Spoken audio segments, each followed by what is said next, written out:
નમસ્કાર મિત્રો, સ્વાગત છે તમારું વિડીયોમાં। તમે જોઈ રહ્યા છો દેશ, દુનિયા અને ગુજરાતના તાજા સમાચાર।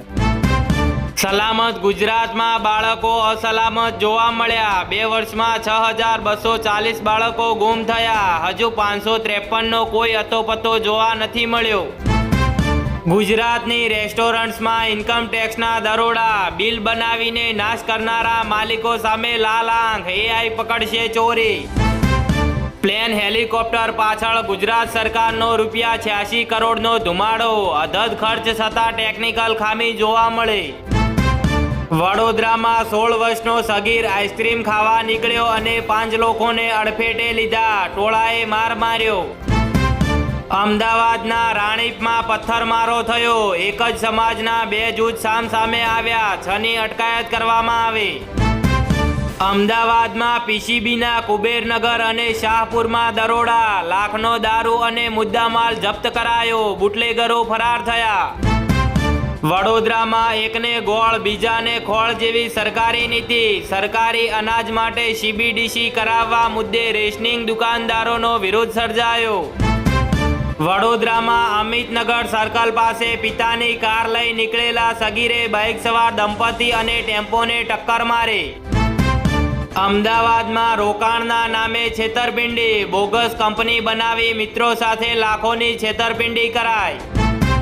જામનગરમાં પરાણે પ્રીતનો કિસ્સો। 10 વર્ષના જૂના પ્રેમીએ પરિણીતાના ઘરે આવી ધાક ધમકી આપતા ફરિયાદ નોંધાઈ।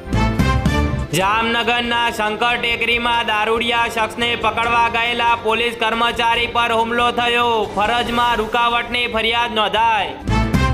જામનગર શહેર અને આસપાસના વિસ્તારમાં થયેલી વાહન ચોરીનો ભેદ ઉકેલાયો। એક ટાબરિયા સહિત 2ની અટકાયત કરાઈ। બ્રાસ સિટી જામનગરમાં યુદ્ધના ભડકા થયા। બ્રાસ ઉદ્યોગમાં વપરાતા ભંગારની આયાત પર લાગી બ્રેક। છોટાઉદેપુરમાં સ્થાનિક સ્વરાજની ચૂંટણીનો જંગ જામશે। 2100થી વધુ EVM અને બેલેટ યુનિટની ચકાસણી પૂર્ણ થઈ। ગાંધીનગરમાં ઇન્દ્રોડા કટ પાસે બેરીકેડ સાથે મોપેડ અથડાતા સુદાનના યુવકનું ઘટના સ્થળે જ મોત થયું। વડોદરાના વાસણા ભાયલી રોડ પર દબાણ શાખા ત્રાટકે। કમ્પાઉન્ડ વોલ સહિત 10 ઓટલાનો સફાયો કરાયો। વડોદરામાં મેયર સહિતના પદાધિકારીની કેબિન પર લગાવેલી નેમ પ્લેટ હટાવાય।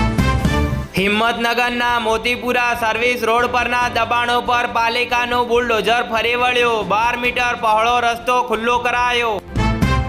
ચાંદીમાં 8,000નો ભાવ વધારો થયો। સોનું પણ થયું મોંઘું। ક્રૂડ ઓઇલની કિંમત ક્રેશ થઈ। યુદ્ધ વચ્ચે ઉથલપાથલ થયું। વૈશ્વિક સંકટ વચ્ચે ગેસ સિલિન્ડર અંગે ગુજરાત સરકારનો મોટો નિર્ણય। ઘરેલું ગેસને સર્વોચ્ચ પ્રાથમિકતા મળી।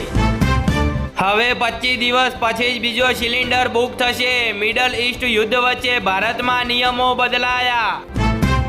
ગુજરાતમાં અનેક પાસપોર્ટ પોસ્ટ ઓફિસને બોમ્બથી ઉડાવી દેવાની ધમકી મળી। પારુલ યુનિવર્સિટીને પણ મળ્યો ધમકી ભર્યો ઈમેલ। કાળઝાળ ગરમી જોવા મળી। અમદાવાદમાં આજે ઓરેન્જ એલર્ટ। રાજ્યમાં હીટ વેવની આગાહી। પારો 41 ડિગ્રીને પાર પહોંચશે। સ્થાનિક સ્વરાજની ચૂંટણી માટે કોંગ્રેસની મોટી જાહેરાત। 50% બેઠકો પર યુવા ચહેરાઓને અપાશે તક।